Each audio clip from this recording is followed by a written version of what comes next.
Hello guys, income tax department की तरफ से असेसमेंट ईयर 24-25 के लिए कुछ ट्रांजैक्शन स्पेसिफाई की है जिन्हें अगर आप कैश में करेंगे तो उसके कुछ सीरियस कॉन्सिक्वेंसेस आपको फेस करने पड़ेंगे।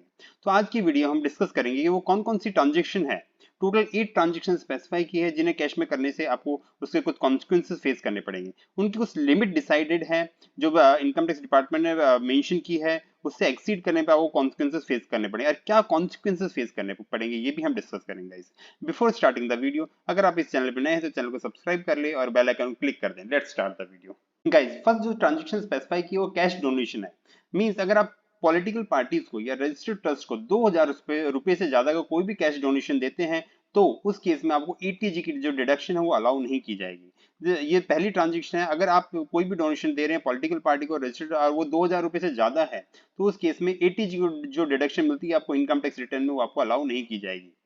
सेकंड जो ट्रांजेक्शन है वो फिक्स एसेट से रिलेटेड है। मींस आप कोई भी एसेट्स परचेज कर रहे हैं, चाहे वो बिल्डिंग हो, चाहे लैंड हो या कंप्यूटर हो, मतलब कोई भी फिक्स एसेट्स हो, आप परचेज कर रहे हैं और उसकी पेमेंट या सिंगल पेमेंट कर रहे हैं या जो भी टोटल मिला के जितनी भी पेमेंट हुई है किसी एक पर्सन को पे कर रहे हैं वो 10,000 से ज्यादा है इन अ सिंगल डे, तो उस केस में जो फिक्स एसेट आपने परचेज किया है उसका डेप्रिसिएशन आपको अलाउ नहीं किया जाएगा। मींस ये माना जाएगा कि आपने कोई एसेट परचेज ही नहीं किया है। तो ये सेकंड कॉन्सिक्वेंसेस होगा अगर आपने कोई भी फिक्स एसेट कैश में परचेज किया तो। थर्ड जो है हेल्थ इंश्योरेंस से रिलेटेड है। अगर आपने कोई भी इंश्योरेंस प्रीमियम पे कर रहे हैं इंश्योरेंस कंपनी को, वो कैश में पे कर रहे हैं, मींस अगर आपने सिंगल रुपीज भी कैश में पे किया है तो वो आपको अलाउ नहीं होगा। सेक्शन 80D की जो डिडक्शन मिलती है इंश्योरेंस प्रीमियम पे करने पे उसकी कोई डिडक्शन आपको अलाउ नहीं होगी गाइस। ये थर्ड कॉन्सिक्वेंसेस था जो इनकम टैक्स डिपार्टमेंट ने करंट ईयर के लिए इशू किया। गाइस, फोर्थ जो ट्रांजेक्शन स्पेसिफाई की गई है वो लोन के रिगार्डिंग है। मींस आप 20,000 या उससे ज्यादा का कैश लोन एक्सेप्ट नहीं कर सकते हैं, या फिर आपने कोई भी इमूवेबल प्रॉपर्टी ट्रांसफर की है तो उसका जो भी अमाउंट रिसीव हो रहा है 20,000 से ज्यादा आप कैश में रिसीव नहीं कर सकते। इसकी कुछ एक्सेप्शन भी स्पेसिफाई की गई है। अगर आप कोई भी लोन या ट्रांजेक्शन करते हैं बैंक से, कॉर्पोरेटिव बैंक से या पोस्ट ऑफिस से कर रहे हैं या गवर्नमेंट से, mean central government, state government से कुछ ले रहे हैं, या फिर गवर्नमेंट कंपनी से, या फिर आप एक फार्मर है आप दूसरे फार्मर से कुछ भी लोन ले रहे हैं, तो उस केस में आपको कैश में अलाउ हो जाएगा। गाइस, अगर ये आपने लिमिट में एक्सीड की है तो उस केस में आपको कॉन्सिक्वेंसेस फेस करने पड़ेंगे। मींस आपको पेनल्टी पे करनी पड़ेगी। जितना भी आपने लोन लिया है कैश में उसके बराबर की आपको पेनल्टी पे करनी पड़ सकती है गाइस। गाइस, फिफ्थ जो ट्रांजेक्शन वो रिपेमेंट के रिगार्डिंग है। मींस आप 20,000 या उससे ज्यादा का कैश में कोई रिपेमेंट नहीं कर सकते हैं, चाहे लोन का हो या किसी डिपॉजिट का, या लोन और डिपॉजिट और इंटरेस्ट मिला के हो, तो उसका पेमेंट आप 20,000 या उससे ज्यादा कैश में नहीं कर सकते हो।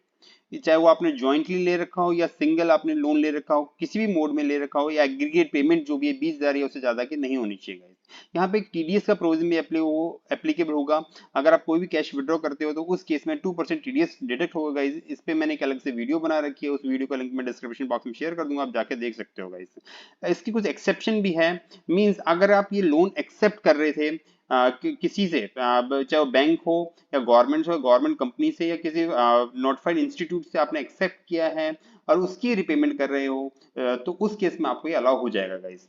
उसके कुछ कॉन्सिक्वेंस होगा। मींस अगर आप 20,000 या उससे ज्यादा की रिपेमेंट किए कैश में तो जितना अमाउंट आपने 20,000 से ज्यादा जितना भी एक्सेस आपने पे किया कैश में तो उतने की आपको पेनल्टी पे करनी पड़ेगी गाइस। ये फिफ्थ ट्रांजेक्शन थी जो इनकम टैक्स डिपार्टमेंट स्पेसिफाई की है गाइस। सिक्स जो ट्रांजेक्शन है वो अदर कैश ट्रांजेक्शन स्पेसिफाई की है। मींस अगर आप कोई भी अमाउंट रिसीव कर रहे हो 2 लाख या उससे ज्यादा का कैश में, चाहे आप किसी भी एक सिंगल पर्सन से रिसीव कर रहे हो एक दिन में, या सिंगल ट्रांजेक्शन के अगेंस्ट आप रिसीव कर रहे हो, या फिर किसी ट्रांजेक्शन ओकेशन में आप कोई रिसीव कर रहे हो 2 लाख से या उससे ज्यादा कैश, तो आपको डिसअलाउ हो जाएगा। ये मतलब परमिटेड नहीं है, 2 लाख से ज्यादा का कैश आप रिसीव नहीं कर सकते गाइस। इसकी सेम एक्सेप्शन है। मींस बैंक, पोस्ट ऑफिस से आप एक्सेप्ट कर सकते हो, गवर्नमेंट से, गवर्नमेंट कंपनी से आप एक्सेप्ट कर सकते हो, या फिर डिजिटल पेमेंट मोड भी है इसमें अलाउ कर दिया। पहले अकाउंट पे ही चेक था पर अब डिजिटल पेमेंट मोड भी इसमें अलाउ कर दिया है। तो गाइस, अगर आपने इसमें डिफॉल्ट की मींस 2 लाख से ज्यादा का आपने कैश एक्सेप्ट कर लिया तो उस केस में सेक्शन 271 DA की आपको पेनल्टी मींस जितना आपने एक्सेस अमाउंट रिसीव किया है उतने के बराबर की आपको पेनल्टी पे करनी पड़ सकती है गाइस। सेवंथ जो ट्रांजेक्शन वो कैश एक्सपेंसेस से रिगार्डिंग गाइस।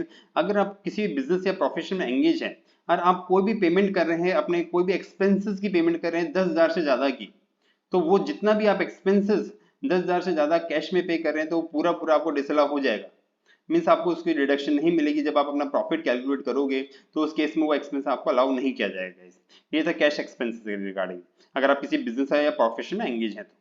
उसी तरह आपकी कुछ इनकम को नेक्स्ट ईयर की इनकम मान लिया जाएगा गाइस।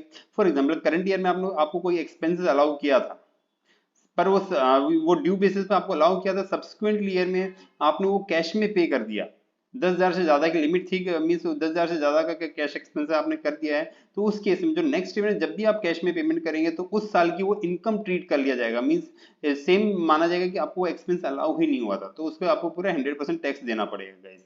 ये थी 8, तो गाइस ये टोटल 8 ट्रांजेक्शन स्पेसिफाई की इनकम टैक्स डिपार्टमेंट है, जिनको अगर आप कैश में पे करोगे या कोई भी ट्रांजेक्शन आप कैश में करते हो तो उसके आपको कॉन्सिक्वेंसेस फेस करने पड़ेंगे गाइस।